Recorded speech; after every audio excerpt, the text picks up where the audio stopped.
So I'm a tennis player, and my senior year of high school, I had this tennis match that I was pretty nervous about. I was focused on success. I was so focused on winning, and as I was playing that match, I started to focus a lot on the score, and I started to make mistakes. Things went downhill from there, and I ended up losing pretty bad, and I was bummed out.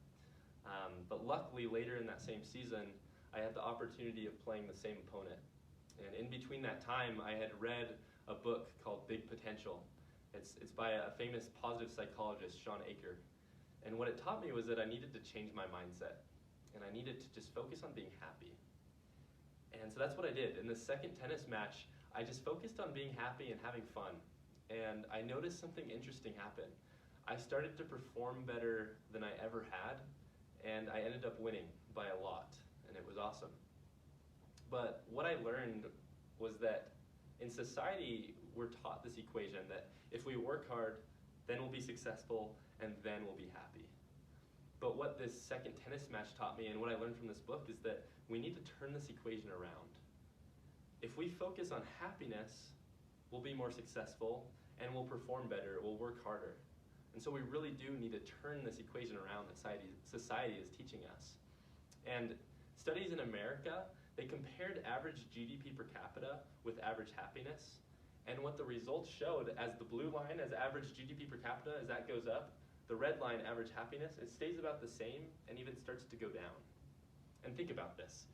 Are the richest, most successful people in America, are they the happiest? I would argue no. So why, as a society, do we continue to teach this equation that if we work hard, we'll be successful and then we'll be happy? Again, we need to turn it around. Multiple other studies have shown that happier people, they tend to perform better in multiple aspects of life, not just tennis, believe it or not. But these include health, work performance, income, friendships, even marriage. And that list continues to go on. And so it just comes to show that this pursuit of happiness is what will ultimately lead to more success in our life. And a lot of us, including myself, sometimes find ourselves caught in this mindset that happiness, it's a destination. It's something that we ultimately get to, eventually get to. If I can just make it through this semester, if I can just make it past this next test, or if I can just be in a relationship with that person, or if I can just get that next raise in my job, or if I can just live there, then I'll be happy.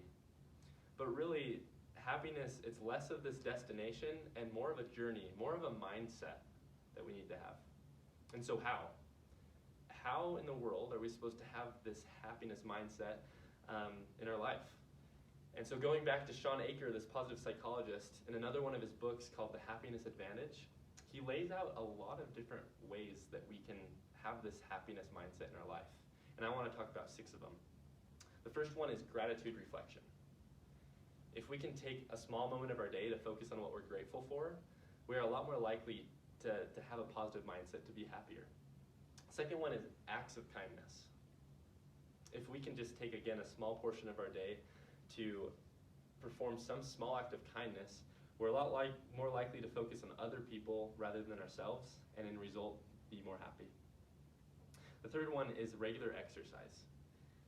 For years, studies have shown that as we exercise regularly, this increases our positivity. We feel better about ourselves. And then the fourth one is meditation, and I think this one is so important. Sometimes we just need to get away from the chaos of the world and just stop. If we can just stop, recollect our thoughts, we'll see things more realistically, and we'll be positive, we'll be happier.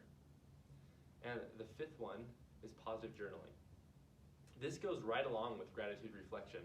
Sometimes we need to take time and write down what we're grateful for, or write down the positive things that have happened to us. And as we do so, we'll have such a more positive mindset. We'll be focused on the positive rather than the negative. And then the last one is fostering relationships. We need to get out of our comfort zone, talk to more people, build more friendships, and we'll feel a bigger part of something. We'll be happier. And so friends, as you finish watching my presentation, you have a choice. You can go home today and you can continue to follow this race for happiness by working hard to be successful, to eventually be happy, or you can turn that equation around. I implore you to turn that equation around. I implore you to act. Follow these 6 steps and see the results that come into your life. So choose happiness, not success, and the success will eventually come. Thank you.